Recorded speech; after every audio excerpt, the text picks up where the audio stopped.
1 week ఎగో నాకు తను ఏదో వాళ్ళు మూవీ ప్రొడ్యూస్ చేస్తున్నారు, I you interested in acting అని టెక్స్ట్ చేయడం జరిగిందండి. అతనే టెక్స్ట్ చేశారు, ఫస్ట్ అతనే అప్రోచ్ అయ్యారు. రాజేష్, లాయర్ రాజేష్ అని ఉంది, అడ్వకేట్ రాజేష్ అని ఉంది దానిపైన. సో నేను అడ్వకేట్ని, ఏమైనా ప్రాబ్లమ్స్ ఉన్నా చెప్పండి అని అన్నారు. అప్పటికి కూడా ఇంకా నేను కళ్యాణ్ సార్తో మాట్లాడలేదు. అయినా నేను ఆ కేసు గురించి చెప్పి లేదా నా కేసు గురించి మాట్లాడాలని అయితే జరగలేదు. తర్వాత కళ్యాణ్ సార్ వచ్చారు, మేము కళ్యాణ్ సార్ త్రూనే వెళ్తున్నాము.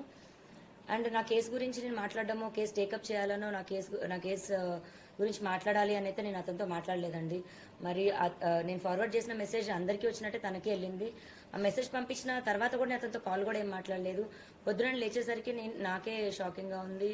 ఈ కాల్స్ చూడడం కానీ, అతను లెటర్ చూడడం కానీ, మరి అతను ఎందుకు వెళ్ళారో, దేని గురించి వెళ్ళారో నాకు తెలియదు.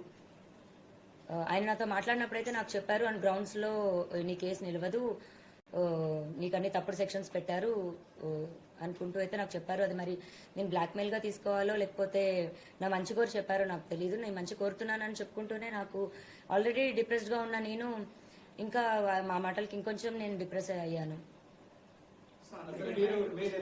ఎందుకు ఆత్మహత్య చేసుకోవాలని అనుకున్నారు? ఏం జరిగింది? ఆల్రెడీ మీరు ఫైట్ చేస్తున్నారు, పోలీస్ స్టేషన్ లో కంప్లైంట్ ఇచ్చారు, కేసు కూడా నమోదైంది. అయినప్పుడు కూడా మీరు సూసైడ్ ఎందుకు చేసుకోబోయారు? నాకు ఈ ప్రపంచంలో అన్నిటికంటే ఎక్కువ రాజేనండి. ఆ రాజు కోసమే నేను ఫైట్ చేస్తున్నాను. వస్తాడో రాడో తెలీదు, వస్తాడని నమ్మకంతో ఫైట్ చేస్తున్నాను. నా ప్రేమ నిజమైతే వస్తాడు అన్న ఒక హోప్తోనే ఉన్నాను. అలాంటి ఒక టైంలో నేను వచ్చి ఫైట్ చేస్తుంటే రాజని నేను చూడాలో లేకపోతే ఇటు సొసైటీ చేసే మాటలకి చూడాలో, థంబ్నెయిల్స్ చూడాలో, కమెంట్స్ చూడాలో, ఇవన్నీ నేను తట్టుకోలేకపోతున్నాను. దీనికి తోడు ఈ లాయర్ నేను మాట్లాడిన మాటలకి వాళ్ళ పేరెంట్స్ అప్రోచ్ అయ్యారంట. మరి వాళ్ళ పేరెంట్స్ త్రూ చూస్తున్న లాయర్ మరి మాట్లాడారు, వాళ్ళ పొద్దున సపోర్ట్ ఎందుకు అని మాట్లాడారు. ఇప్పుడు ఇందాక వీడియోలో మరి నన్ను తిడుతూ మాట్లాడుతున్నారు. ఒక ½ లో ఒక మనిషి మైండ్ సెట్ అలా మారుతున్నప్పుడు ఇంత బాధపడుతున్న నేను నా మైండ్ సెట్ ఎందుకు డిప్రెషన్లోకి వెళ్ళనండి? 10 సంవత్సరాల నుంచి ఒక మనిషి పొద్దున లెగిస్తే సాయంత్రం నా లాస్ట్ చూపు అతను అవుతాడు. ఇంట్లో ఎంటీ ఇల్లు అయింది నా హౌస్. ఫస్ట్ కంప్లైంట్ లో మీరు రాజ్ తరుణ్ పైన చర్యలు తీసుకోకుండా తను నాతో కలిసి ఉంటే చాలు అని అన్నారు. సెకండ్ కంప్లైంట్ లో తను నన్ను ఇల్లీగల్ గా ఇట్లా వాడుకుని వదిలేశారు అంటున్నారు. ఇప్పుడు కూడా మీరు రాజ్ తరుణ్ తో కలిసి ఉండాలని అంటున్నారు, మళ్ళీ పోలీస్ కేసులు పెడతా ఉన్నారు. కలిసి ఉండాలని పోలీస్ కేసు పెట్టడం కాదండి. పోలీస్ కేసు ఫస్ట్ నేను మాల్వి మల్హోత్రా వాళ్ళ తమ్ముడి పైన పెట్టాను. నన్ను బెదిరించారు.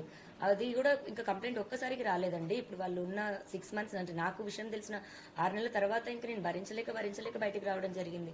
ఆ స్టేజెస్ ఎలా దాటిందంటే ఇంకా లాస్ట్ మాకు తిండి కావాలని అడిగితే అతనికి ఫోన్ చేస్తే ఆవిడ ఎత్తడం కానీ, మా పరిస్థితి మేము చెప్తే ఆవిడ వెయ్యమని చెప్తే అతను డబ్బులు వేయడం, అది ఇంకా పీక్స్కి వెళ్ళిపోయింది. ఇప్పుడు మీ అందరికీ నేను ఓపెన్గా ఎక్స్ప్లెయిన్ చేయాలంటే రోజుకో విషయం బయటకు వస్తుంది. ఆ బయటకు వచ్చిన విషయం కూడా రోజుకొక ట్విస్ట్ అని మీరు వేస్తుంటారు. ఇది ఒక్క రోజుది కాదండి, సంసారంలో ఇంకా అందరికీ జరిగినట్టే జరుగుతాయి. అండ్ ఆ మనిషి కావాలి అని అడిగాను నేను, అంతే. ఇప్పుడు పలానా రాజ్ తరుణ్ పైన కంప్లైంట్ పెట్టాలనలేదు, మాల్వి మల్హోత్రా పైన వాళ్ళ తమ్ముడి పైన పెట్టాను. వాళ్ళిద్దరితో నీకేం సంబంధం అన్న దగ్గర అఫ్కోర్స్ రాజ్ పేరు చెప్పాలి. అలా అక్కడ రాజ్ తరుణ్ పేరు అనేది వచ్చింది, కానీ రాజ్ తరుణ్ పైన కంప్లైంట్ పెట్టాలని నేను అనుకోలేదు. అది ఫస్ట్ కంప్లైంట్ పెట్టినప్పుడు అది రాసిచ్చాను. ఆ రాసిచ్చిన దాంట్లోని మాల్వి మల్హోత్రా చార్ట్ చూపించి రాసిచ్చాను నేను. అలాగే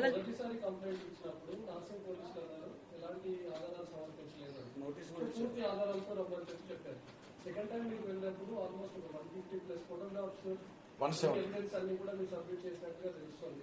ఇప్పుడు నార్సింగ్ పోలీసులు ఏ విధంగా వ్యవహరిస్తున్నారు? రాజ్ తరుణ్ కాంటాక్ట్ అవుతున్నామని ఏమైనా చెప్తున్నారా? రాజ్ తరుణ్ పైన కేసెస్ పెట్టామని ఏమైనా చెప్తున్నారా? రాజ్ తరుణ్ అందులో తీసుకుంటామని అసలు నార్సింగ్ పోలీసులు ఏం చెప్తున్నారు? నేను ఫస్ట్ కంప్లైంట్ పెట్టినప్పటికీ ఈవినింగ్ 7-8 అయిపోయిందండి. సో నాకు రిసిప్ట్ ఇవ్వడం కానీ అవేమీ జరగలేదు. అఫీషియల్గా నేను రిసిప్ట్ కలెక్ట్ చేసుకున్నాక పోనీ ఎఫ్ఐఆర్ అన్నది దానికో ఎవిడెన్స్లు అన్నది ఇస్తాము. రెండో రోజుకి తెల్లారుజాము నుంచి మీడియాలో ఎలా వచ్చిందో మీ అందరికీ తెలుసు. ఆ డే నాకు బయటికి రావడానికి అంతా కూడా నేను ప్రిపేర్డ్ లేను.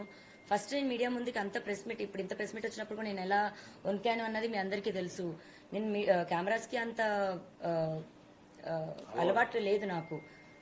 అండ్ ఇప్పుడు ఎవిడెన్స్లు 12 ఏళ్ళ ఎవిడెన్స్లు తీయాలంటే ఒక్క రోజులో నేను రెడీగా ప్రిపేర్డ్గా లేను కదండి. నాకు 1-2 డేస్ టైం పడుతుంది. ఆ 1-2 డేస్ టైం తీసుకొని ఎవిడెన్స్లు ఇచ్చాను. చాలా సార్లు కాల్ చేశారు, ఆయన ఫోన్ లిఫ్ట్ 20 నిమిషాల పాటు సుదీర్ఘంగా కేసు గురించి చర్చించారని అంటున్నారు. చాలా సార్లు కాల్ చేయడం ఏం జరగలేదండి, ఒక్కటే కాల్ జరిగింది. అండ్ అతను నాకు ఫస్ట్ అప్రోచ్ అయింది తనే అండి. నాకు అప్రోచ్ అయింది కూడా మూవీ అని, మీరు యాక్టింగ్ అంటే ఇంట్రెస్ట్ అని అప్రోచ్ అయ్యారు. లేదండి నాట్ ఇంట్రెస్టెడ్ అని చెప్పాను. తర్వాత నేను అడ్వకేట్ అని చెప్పారు. కంటిన్యూ అవుతుంటే మీరు రాజస్థాన్తో మాట్లాడి మధ్యలో లావణ్య అని ఒక ఆడియో బయటకు వచ్చింది. దాని మీద మీరు ఏం చెప్తారు? ఎప్పటిది అసలు ఆడియో? ఇప్పుడు మళ్ళీ నా పోరాటం ఒకటవుతుంటే ఈ ఒకదానిపైన ఒకటి రాజస్థాన్తో మారేటప్పుడు అట్లా లేదండి, అది లాస్ట్ ఇయర్ సెప్టెంబర్ దండి ఆడియో. అది లాస్ట్ ఇయర్ సెప్టెంబర్ నుంచే నేను మెంటల్ గా ఇల్లని ప్రూవ్ చేయాలి అని ట్రై చేస్తున్న టైంలోని 3 రోజులు నాతో అతను చేసిన ఏదైతే బిహేవియర్ ఉందో అప్పుడు నేను ఇంకా తట్టుకోలేక బర్స్ట్ అయ్యి నేను రియాక్ట్ అయ్యి నేను అలా అతను నాకు చేసిన బిహేవియర్ ఈ బొర పగిలిన ఇన్సిడెంట్ తర్వాత కాలేదు. నాసిక్ పోలీసులు చర్యలు తీసుకుంటా ఉన్నారా లేదా? మీకు ఎలాంటి భరోసా ఇచ్చారు? అసలు రాష్ట్రంలో